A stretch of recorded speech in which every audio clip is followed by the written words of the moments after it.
Now, I know some of you already know this, but for those who don't, I'm going to go ahead and speak on it. Moses wasn't the only one who parted water. Okay? I'm going to read something to you.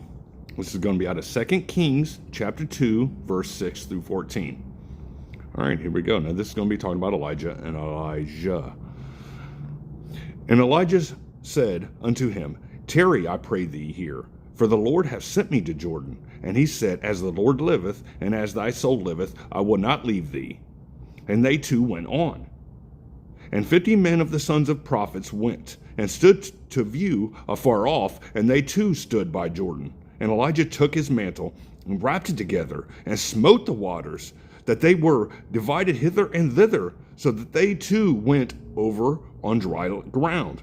And it came to pass, when they were gone over, that Elijah said unto Elisha, Ask what I shall do for thee, before I be taken away from thee. And Elijah said, I pray thee, let a double portion of thy spirit be upon me. And he said, Thou hast asked a hard thing. Nevertheless, if thou see me when I am taken from thee, it shall be so unto thee. But if not, it shall not be so.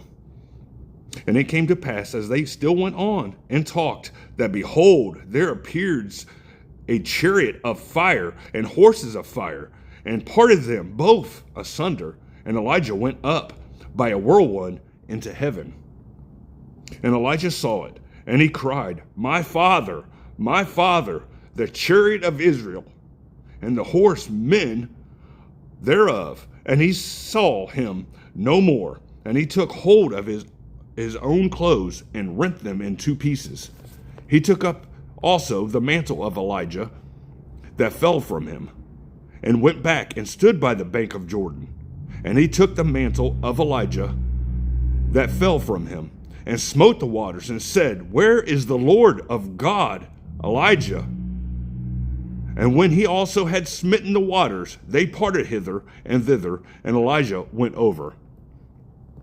So, just in a little bit there, you can see Elijah and Elisha both parted waters. It wasn't just Moses. And Elijah asked for a double portion of Elijah's faith, the spirit that he had. That's, wow, double? And then reading this, you're like, wow, to me, that's amazing. That's faith. And then also that he was called, Elijah went up by a whirlwind into heaven. God called him up in a whirlwind. I don't even think he saw death. Blessings from God the Father and Lord Jesus Christ. Stay tuned. More is coming.